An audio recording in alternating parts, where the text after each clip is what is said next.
velvet and cloth of gold, which has an arabesque design, which William Morris then used in his own work. We've also got vases which have got a lustre sheen on them. It's a glaze that has got a metallic sheen, which William de Morgan found particularly attractive, and also a lot of metalwork, which a lot of artists use as props in their paintings. The Victorians were inspired by the beautiful decorative arts of Islam, but these apparently abstract patterns you see adorning the surfaces of mosques are not just there for decoration, they're full of meaning.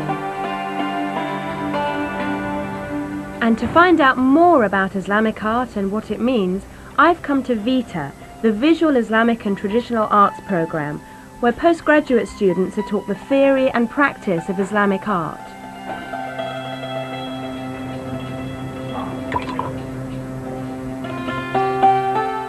And Islamic art is very distinctive in its style.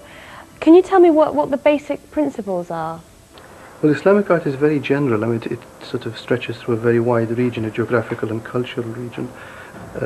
We could so say it's three major elements, which is geometry, calligraphy, and biomorphic form, which people mostly call arabesque. Geometry is to do with an interpretation of the structure of the natural order of being, of what we see around us in the movement of the stars, plant forms, and even the proportions of the human figure. While biomorphic form or arabesque is to do not just with the portrayal of the beauty of the natural world, but what is the essence behind this natural sort of process of creation. And it's not to do with representing the surface image, but with the essential quality of what is nature. Calligraphy, on the other hand, is a visualization of the word of the Quran, of the revealed word of God. And the Quran is the word of God which is revealed to Muslims. And the generation of a calligraphic form is a visualization of that form, and therefore it is the highest form of art in Islam. Nearly all Islamic buildings are adorned with calligraphy, along with intricate geometric and arabesque patterns. Rarely will you see humans or animals portrayed. This is because the creation of living things that move is considered to be in the realm of God, so Islam discourages artists from producing such figures.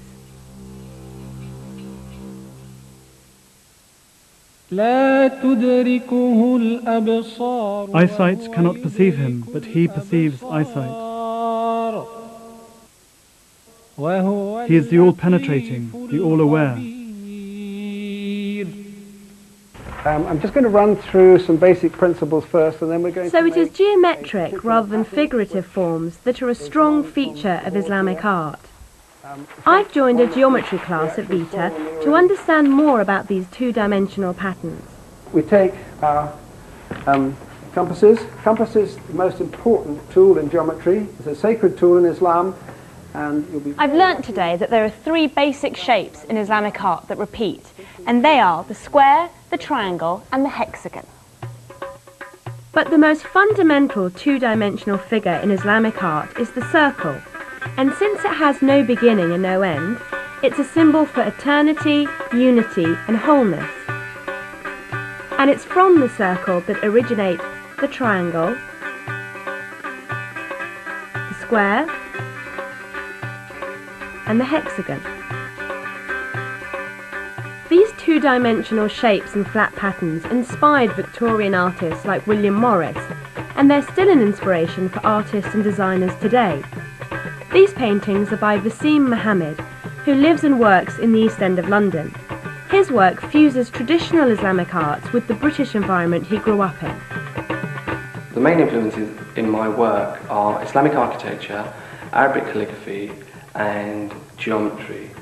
The calligraphy that I use is based upon the Quran, which I incorporate in my work, and the environments behind the calligraphy in my work is the environment that I grew up in, namely the East End of London.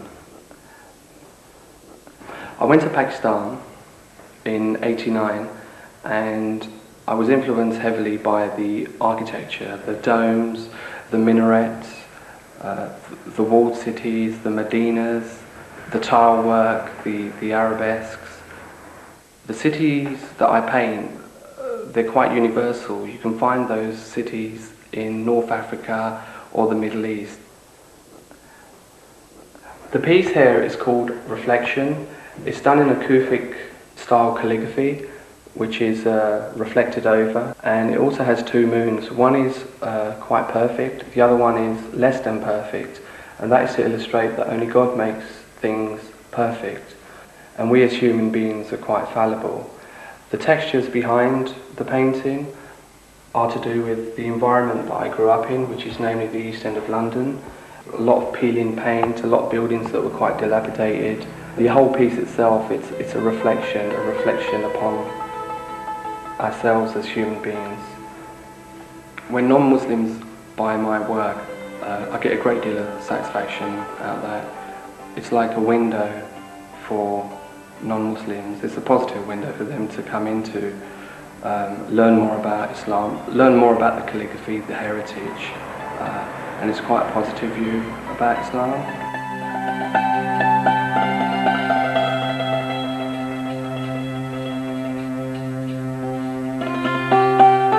I think that a lot of modern British designers are still looking to the East for inspiration. I think they're interested in the geometry, in the colours, in the materials that the Islamic world specialises in. So I think that there is still this cross-cultural relationship which helps to develop British art in new directions.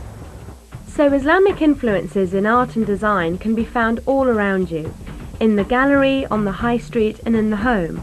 From the popular works of William Morris in the Victorian arts and crafts movement, to the compositions of modern-day artists and designers, all have taken inspiration from Islam.